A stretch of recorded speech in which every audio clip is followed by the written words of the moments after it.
Para anggota DPR RI yang diduga melanggar kode etik setelah meledek masyarakat soal kenaikan gaji anggota DPR batal dipecat.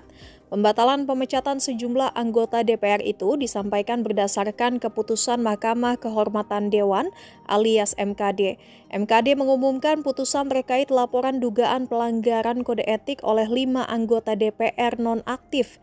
5 anggota DPR yang menjalani sidang MKD yakni Adis Kadir, Nafa Urbach, Eko Hendro Purnomo, Surya Utama alias Uya Kuya, dan Ahmad Saroni.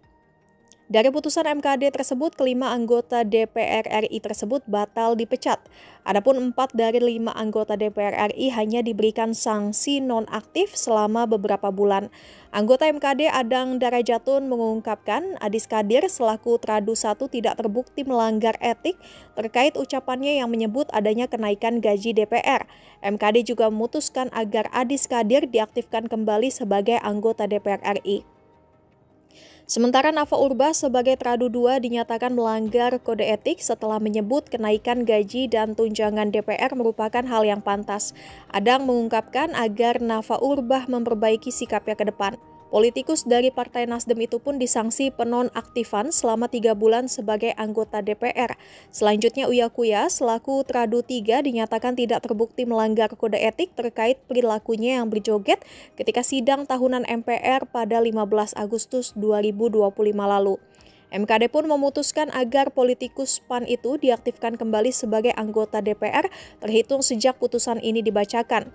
Berbeda dengan rekannya yakni Uya Kuya, Eko Patrio selaku Tradu 4 dinyatakan terbukti melanggar kode etik setelah terekam berjoget saat sidang tahunan MPR.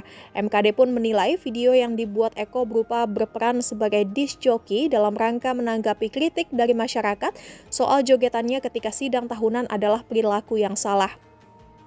Dia pun dinonaktifkan selama 4 bulan sebagai anggota DPR sejak putusan dibacakan, tetapi dihitung sejak pertama kali dinonaktifkan oleh PAN.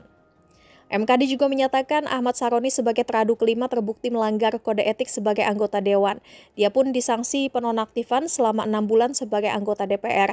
MKD juga memberikan sanksi kepada 5 terlapor berupa tidak diberikannya hak keuangan selama dinonaktifkan. Diketahui pernyataan para anggota DPR RI yang membalas kritik warga membuat demo besar terjadi di akhir Agustus 2025. Bahkan dari unjuk rasa tersebut, sebanyak 11 warga dinyatakan meninggal dunia karena kerusuhan.